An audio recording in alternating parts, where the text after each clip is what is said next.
The Battle of Midway, June 3rd to June 6th, 1942, was one of the decisive naval battles of history. The engagement was decided entirely by air power, with no surface gun action.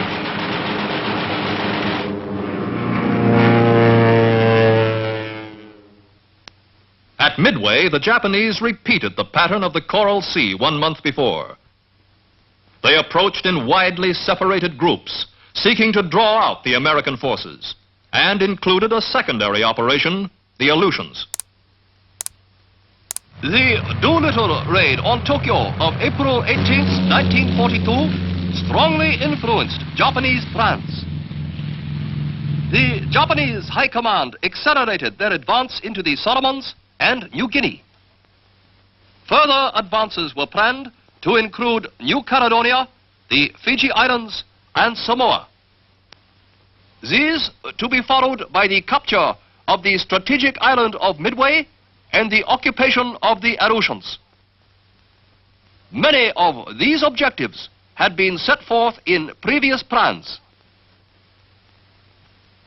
But the Battle of the Coral Sea had checked the Japanese advance southward by sea. The advance to the eastward was then ordered by Imperial headquarters.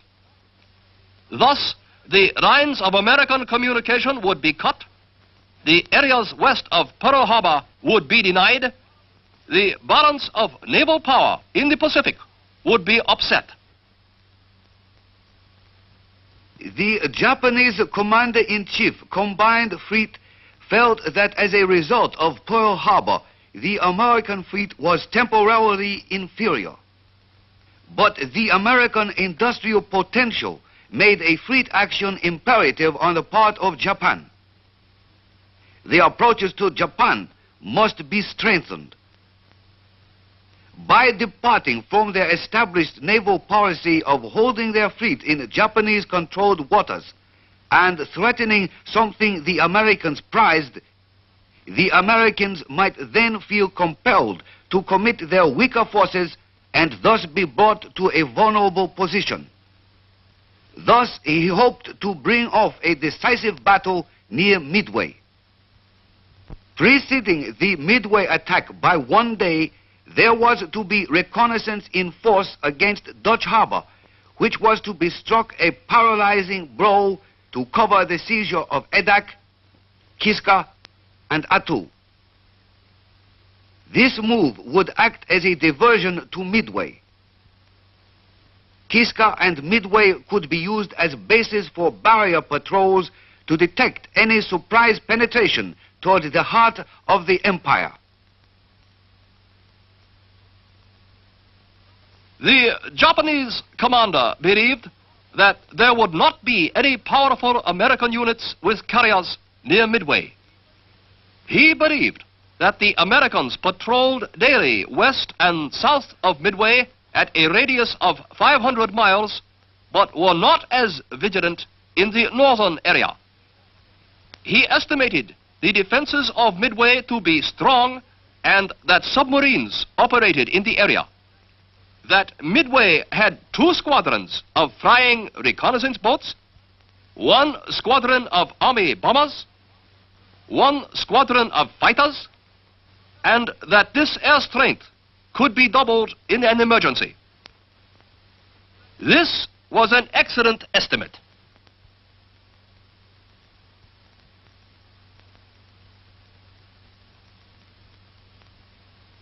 Here is the Japanese commander's estimate of the American surface units in the Hawaiian area.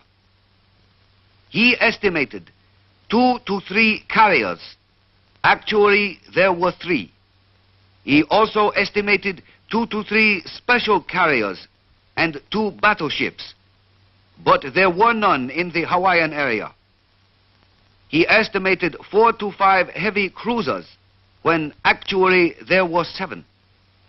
3 to 4 light cruisers, there was only 1, and 4 very light cruisers, of which none were present. His estimate of 30 destroyers was correct, but at the time of the battle, only 14 were in the Midway area. His estimate of 25 submarines was correct.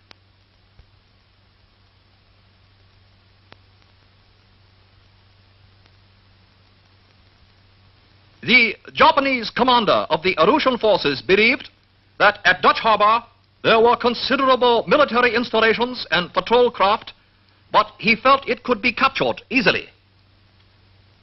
He also believed that Kiska and Attu had military installations and patrol craft.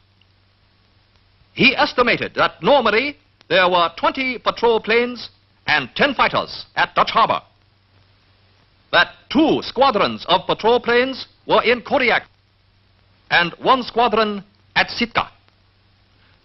This was a fair estimate, but his failure to learn of the newly constructed Army airfield at Fort Glenn on Umnak Island had an adverse effect on the conduct of his operations. All the Japanese fleets, including the naval air fleets, but excepting the China Seas Fleet, were under the command of the Commander-in-Chief Combined Fleet, Admiral Isoroku Yamamoto. For the Midway operation, the Combined Fleet was organized into 6 coordinate task forces: Mobile Force, Main Force, Midway Occupation Force, Northern Force, Base Air Force, and the Submarine Force. The strength of these task forces was as follows.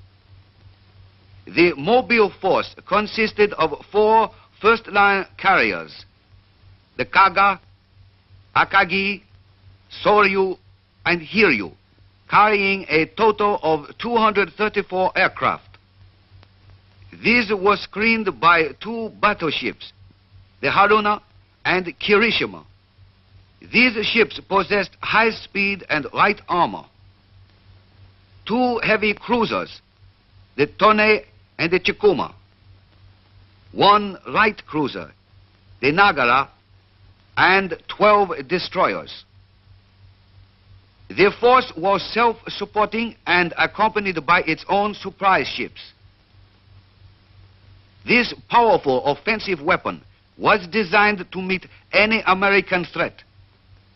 But in spite of the lesson of the Coral Sea, the Japanese did not feel the need of more ships for anti-aircraft fire.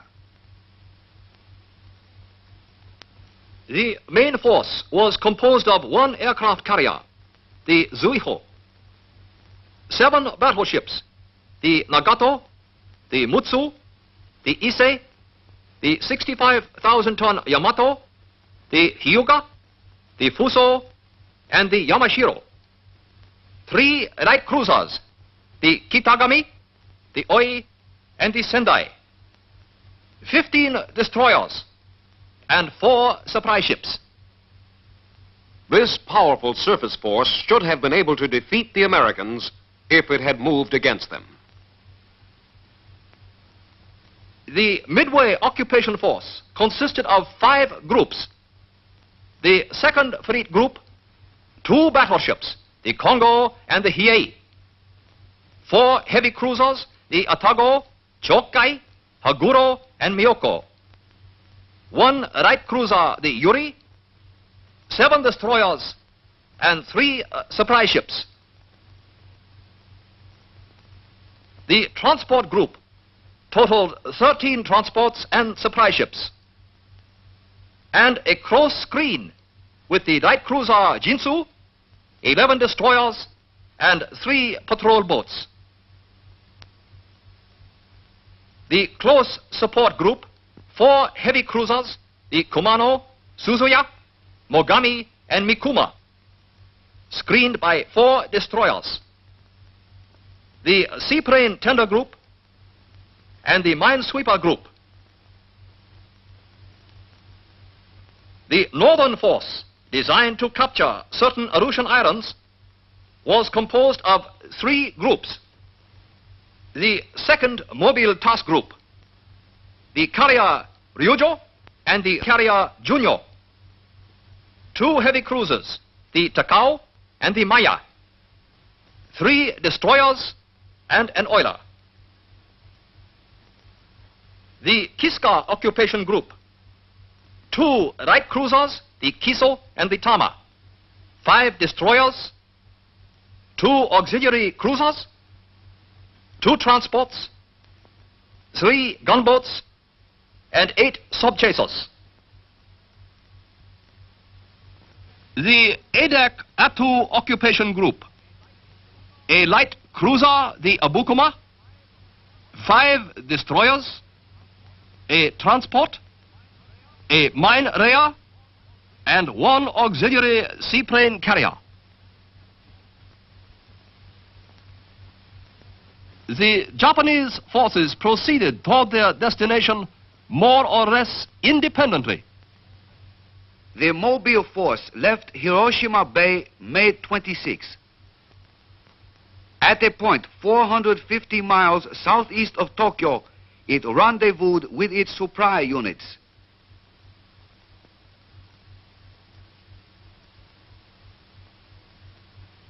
On June 3rd, it was 600 miles northwest of Midway.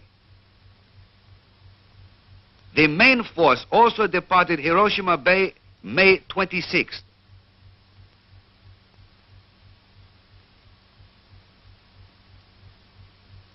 On June 3rd, the main force divided into 2 groups. The main group and the Aleutian support group, which headed toward the Aleutians. The Midway occupation force left Japanese waters in widely separated groups. The mine sweeper group departed Saipan May 25th for Midway via Wake Island.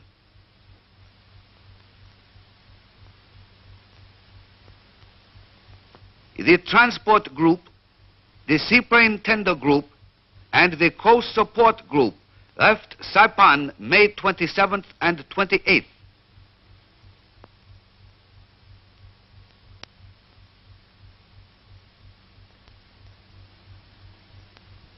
The Second Fleet Group left Japan May 28th.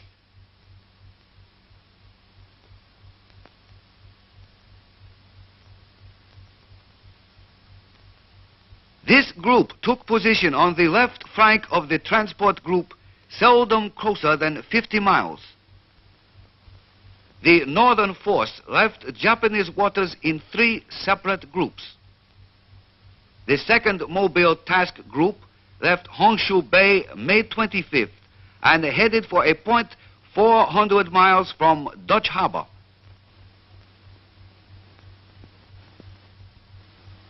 The Kiska occupation group left Honshu Bay on May 27th for Paramushiro-to and from there departed for Kiska Island on June 1st. The Adak Atu occupation group left Honshu Bay on May 28th for the Aleutian waters.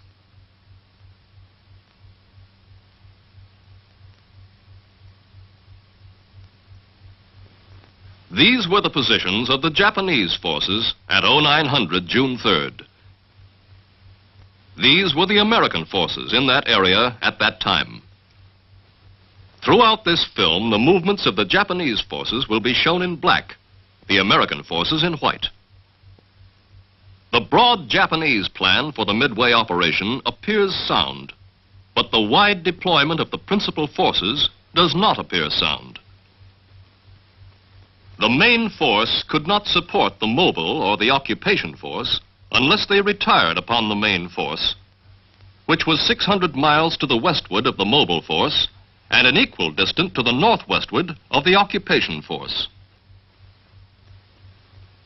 The deployment of the northern force was well planned. The raid on Dutch Harbor did succeed in furnishing a diversion from Midway.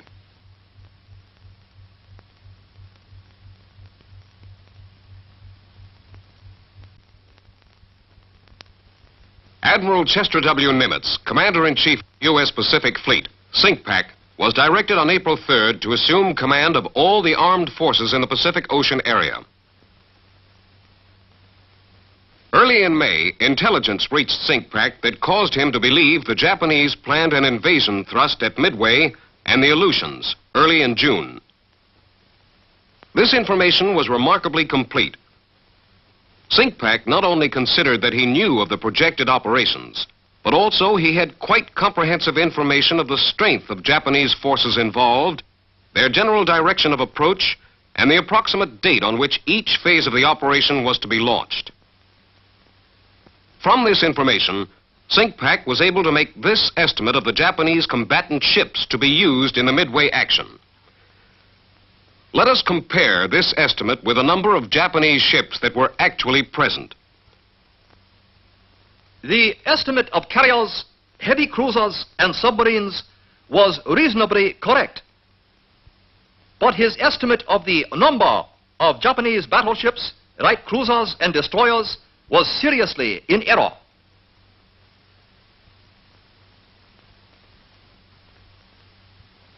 Commanding Officer Naval Air Station, Midway, expected that the Japanese carriers would not launch their planes at a greater distance than 200 miles. A search to 700 miles, the limiting radius of a PBY under bomb load, seemed adequate to meet this condition. He placed in operation a 22-plane search with PBYs. These searches were augmented by an 800-mile search from Oahu and a 700-mile search from Johnston Island to cover probable approaches to Pearl Harbor. Commanding Officer Naval Air Station, Midway, also knew that ordinarily an area of reduced visibility could be expected about 300 to 400 miles to the northwest of Midway. He felt that the Japanese commander, after leaving bad weather, would wait for dawn to fix his position before launching planes. Since dawn was about 04:15, the Japanese might be expected to strike Midway at 0600. The Japanese actually struck at 0630, June 4th. SINCPAC's commander in Aleutian waters had received intelligence on May 28th that the Japanese had one task group earmarked for the capture of Kiska and another for Attu. But he feared that this information was a deception to draw the American naval forces westward so the Japanese could move in behind them. He estimated that the most probable area of a Japanese landing would be the Umnak Dutch Harbor Cold Bay area, and decided to defend this area. His freedom of action was apparently seriously affected, as he was forced to rely upon land-based aircraft for the essential protection of his ships. The number of his airplanes was limited. Also, there were no airfields west of Fort Glenn. In addition, the distances between his naval surface forces and the bases from which his supporting aircraft operated, plus the almost total lack of darkness in a military sense, which darkness affected his ability to move without detection, all complicated his problem. His overall plan for the defense of Alaska appears sound, but his means available were not adequate. The sending of surface forces to the Aleutians was a difficult decision. SINCPAC believed Midway was the primary objective, and here he should maintain strength. But the Aleutians were the gateway to Alaska. If seized, American morale would suffer. Corregidor had fallen only 3 weeks before.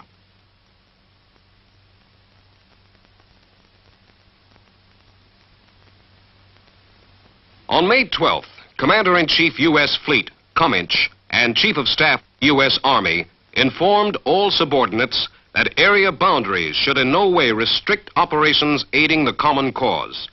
This avoided the boundary restraint of the Coral Sea action. On May 14th, a state of fleet-opposed invasion in the Hawaiian coastal and sea frontiers was declared. The principal responsibility to oppose the invasion was given to the Navy, with unity of command in SINCPAC. On May 21st, Cominch declared a prospective state of fleet-opposed invasion in the Aleutians. At the same time, SINCPAC formed Task Force 8, the Northern Pacific Force, under command of Rear Admiral Robert A. Theobald, U.S. Navy, to oppose advance of the enemy in the Aleutian-Alaskan area. Commander Task Force 8 designated the Naval Air Detachment, Alaskan Aleutian Area, as Task Group 8.1 under command of Captain L.E. Garys, U.S. Navy, and the 11th Air Force as the Air Striking Group, Task Group 8.3 under the command of Brigadier General S.B. Butler, U.S. Army. This was not in accordance with the Joint Chiefs of Staff directive that, in order to obtain unified air operations, Commander Alaskan Army Air was to command all Army and Navy air groups in Alaska. By this division of command, unity of command of all air forces in Alaska ceased to exist. Task Force 1, composed of the old battleships, was located at San Francisco. It took no active part in the battle. Commander Task Force 11, Rear Admiral Aubrey Fitch in the Chester, was anchored at San Diego June 3rd, arriving from Tonga-Taboo June 1st. Task Group 11.1, the carrier Saratoga, the cruiser San Diego, and 4 destroyers were en route toward Pearl Harbor, commanded by Captain D.C. Ramsey, U.S. Navy, in the carrier Saratoga. Task Force 7, the submarine force, was divided into Task Group 7.1, the Midway patrol of 12 submarines. Task Group 7.2, the support patrol of 3 submarines. Task Group 7.3, the Oahu patrol of 4 submarines. Commander Task Force 7 was Rear Admiral Robert H. English, U.S. Navy. He stationed his submarines as indicated because SINCPAC's intelligence pointed to a Japanese attack through the northwest quadrant. Task Force 16, under the command of Rear Admiral Raymond A. Spruance, had been recently recalled to Pearl Harbor from the South Pacific area. Task Force 16 consisted of 2 first-line carriers, the Enterprise and Hornet, 5 heavy cruisers for screen, the Vincennes, New Orleans, Minneapolis, Pensacola, Northampton, 1 light cruiser, the Atlanta, and 9 destroyers, the Phelps, Balch, Ellett, Maury, Monaghan, Warden, Aylwin, Benham, and Cunningham. Task Force 17, under the command of Rear Admiral Frank Jack Fletcher, with the carrier Yorktown damaged in the Battle of the Coral Sea, arrived in Pearl Harbor May 27th.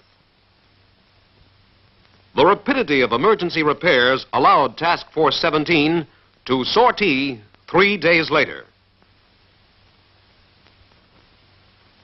Task Force 17 had the Yorktown, a screen of 2 heavy cruisers, the Astoria and Portland, and 5 destroyers, the Russell, Hughes, Morris, Anderson, and Hammond.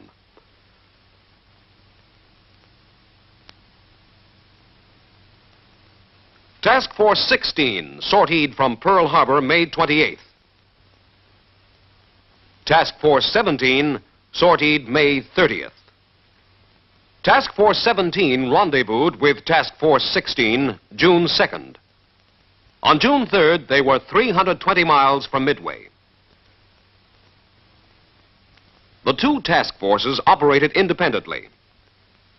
It was then believed that a 1-carrier task group could maneuver better under air attack and avoid collisions. This striking force, Task Force 16 and Task Force 17, was the main opposition to the seizure of Midway. Its air groups were well trained, although the Hornet crew lacked combat experience in the Pacific. SINCPAC placed this striking force where he could either outflank the expected Japanese forces or transfer it to the Aleutians. Comminch directed SINCPAC to oppose the Japanese forces by attrition tactics only and not to unduly risk cruisers and carriers. In compliance, SINCPAC directed his striking force commanders to be governed by the principle of calculated risk, the avoidance of exposure to attack by superior forces without good prospect of inflicting greater damage to the enemy.